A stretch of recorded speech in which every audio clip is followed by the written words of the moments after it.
Assalamualaikum warahmatullahi wabarakatuh. Alhamdulillah nahmaduhu wa nasta'inuhu wa nastaghfiruh wa na'udzu billahi min shururi anfusina wa sayyiati a'malina. May yahdihillahu fala mudhillalah wa may yudlil fala hadiyalah. Asyhadu an la ilaha illallah wahdahu la syarikalah wa asyhadu anna Muhammadan abduhu wa rasuluhu la nabiyya ba'da ma ba'd. Kembali kita lanjutkan bahasan hukum-hukum seputar masjid. Poin ke-39, orang yang junub, wanita yang haid, tidak boleh berdiam di masjid. Ini pendapat mayoritas ulama. Laki-laki yang junub, perempuan yang haid, haram masuk ke dalam masjid. Dalilnya, ya ayyuhalladzina amanu la taqrabus shalah wa antum sukara. Wahai orang beriman, jangan kalian dekati sholat dalam kondisi mabuk. Orang mabuk nggak boleh sholat, haram. Ini asalnya mabuk homer. Tapi mabuk selain homer boleh. Misalnya mabuk naik pesawat, mabuk naik kendaraan, mabuk naik perahu, ini nggak masalah. Asalnya mabuk dikatakan sukaro, ini mabuk karena minuman khamr. Hatta ta'lamu ma takulun, sampai dia mengetahui apa yang diucapkan. Kemudian yang kedua kata Al-Quran, wala junuban, jangan dekati salat orang yang junub, ila abiris sabil. Yang dimaksud jangan dekati salat, jangan dekati masjid bagi orang yang junub. Ila abiris sabil, kecuali sekedar lewat saja, boleh. Hatta taktasilu, sampai dia mandi janabah.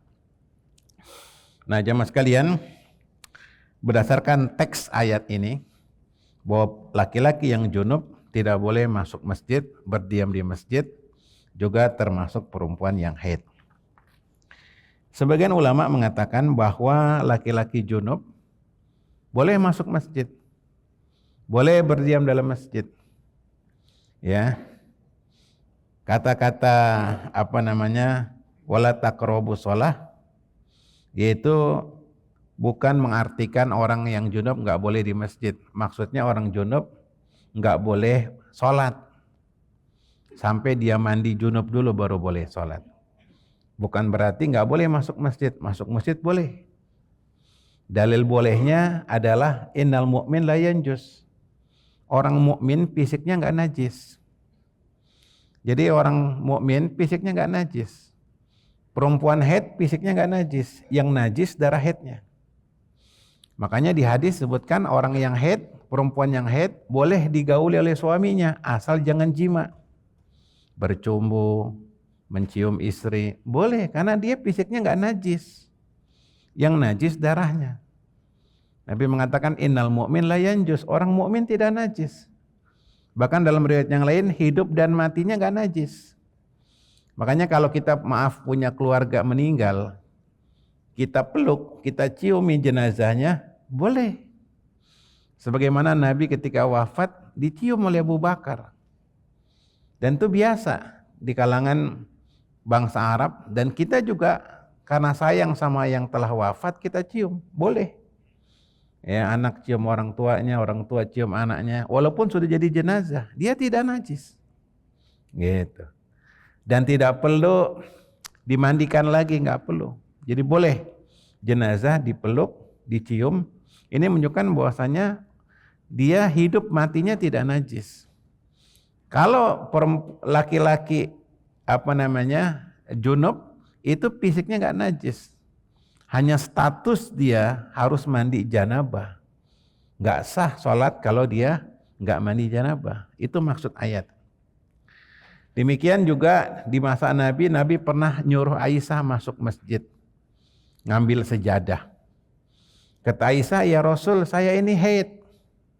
Kata Nabi, haid kamu tidak di tangan. Artinya tangan kamu suci. Yang najis itu darah haidnya. Ini jelas pendapat Imam Ahmad ini yang mengatakan laki-laki boleh masuk masjid, perempuan haid boleh masuk masjid, sepertinya ini pendapat yang kuat. Apalagi di zaman sekarang perempuan haid, apa namanya? Kalau perempuan kalau haid pakai apa namanya? Pembalut ya. Pembalut pada zaman sekarang ini sudah rapi. Jadi tidak apa ya? Tidak belecetan lah, tidak berceceran. Nggak bocor ya. Ya, pembalut zaman sekarang canggih, ya. Artinya perempuan masuk haid terjaga. Ya.